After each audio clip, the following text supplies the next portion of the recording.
now revisit the Wampus word and build the knowledge base for the reduced Wampus word. What we call reduced is when the agent is actually exploring this bottom left corner of the cave.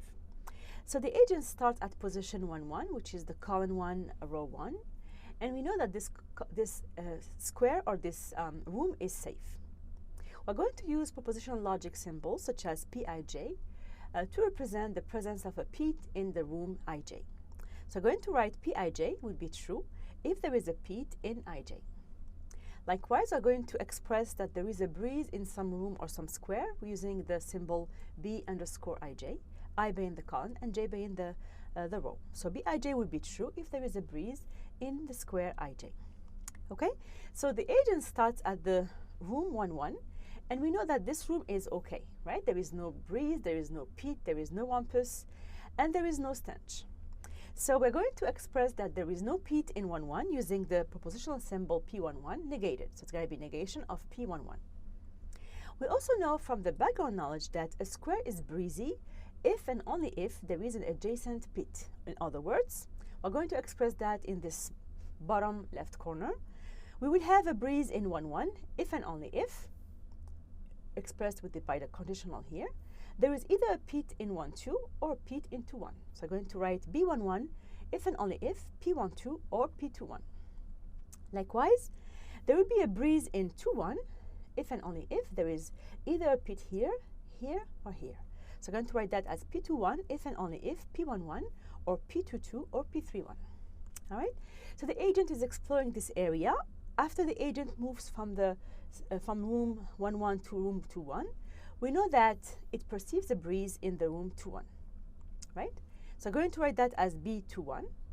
And we also know from the beginning that there is no breeze in 1, 1. So I'm going to write this as the first propositional sentences that express the knowledge that the agent knows about the presence of Petes and their breeze, and also about what it perceives from the environment, such as the fact that there is no breeze in 2, 1. Let's now call each of these statements in propositional logic as a rule, R1, R2, R3, R4, and R5. And we could ask questions about the knowledge base. For example, we could wonder whether there is a Pete in 1, 2. In other words, does KB entails P12? And does KB entails P22? So can we say, based on what we know already, and in terms of perception, in terms of the knowledge base information, whether we could state that there is a Pete in 1, 2, or whether there is a Pete in 2, 2. Okay, so we're going to see how we could do that in a bit. But in the meantime, let's clarify first what's entailment versus inference. So entailment versus inference, it's important to take a break here and to express again entailment and inference in terms of semantics and syntax. Semantics goes along with entailment. Entailment means determining whether, by model check-in, a sentence alpha must be true or must hold in all models in which KB is true. So we like to write it as KB models alpha, means that is alpha true whenever KB is true. The syntax goes along with inference. In general, we like to determine entailment by what we call theorem proving. That is, apply rule of inferences to the knowledge base to build a proof of alpha without having to explicitly enumerate all possible models or all truth tables for KB and for alpha.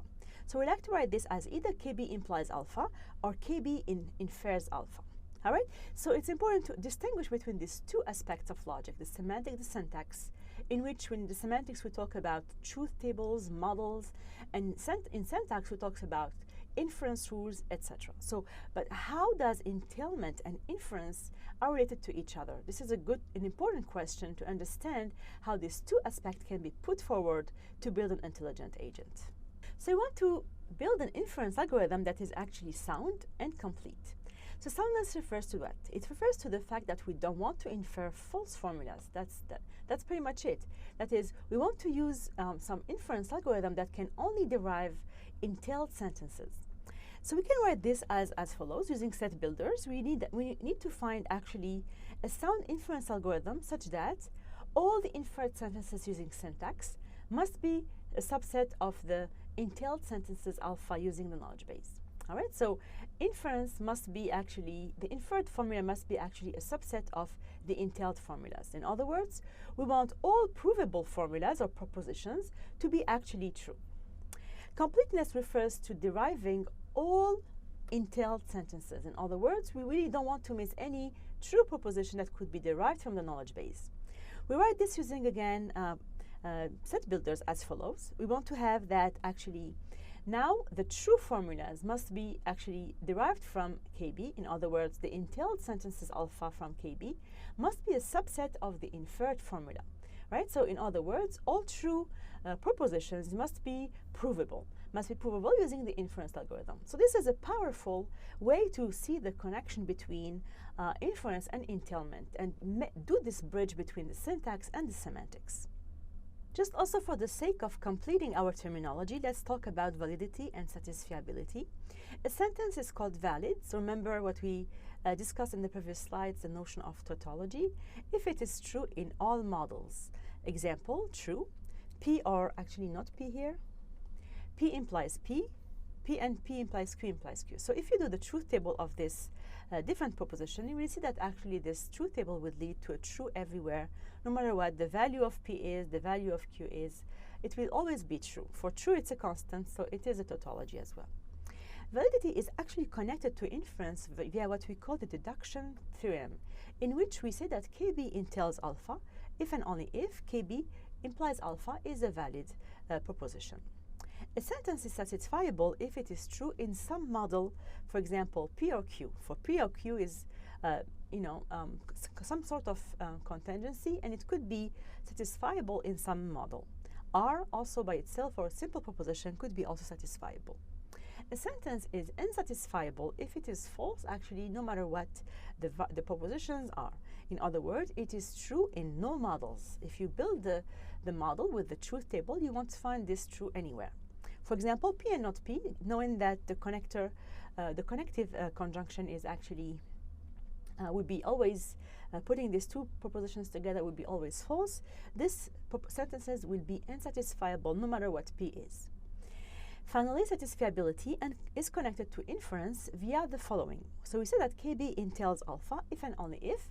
If you take KB and not alpha, you will find it to be unsatisfiable. So if you want either to prove KB implies alpha, or if you show that KB and the negation of alpha can't be satisfiable. In other words, this can be proven by a contradiction. In other words, you could prove that KB entails the formula alpha by contradiction by showing that actually KB and the negation of alpha cannot be satisfiable or is unsatisfiable. Now let's go back to how to determine entailments. Given a knowledge base that is expressed as a set of sentences in propositional logic, and given a query alpha, we want to know whether KB entails alpha. All right? So we see, as we announced earlier, that we could do that in two ways, either using the semantics, using model check-in, that is enumerating all the models, truth tables, right? Or using what we call inference rules, also called proof check-in or theorem proving, in which we are going to use purely the syntax to see whether we could infer alpha from the knowledge base.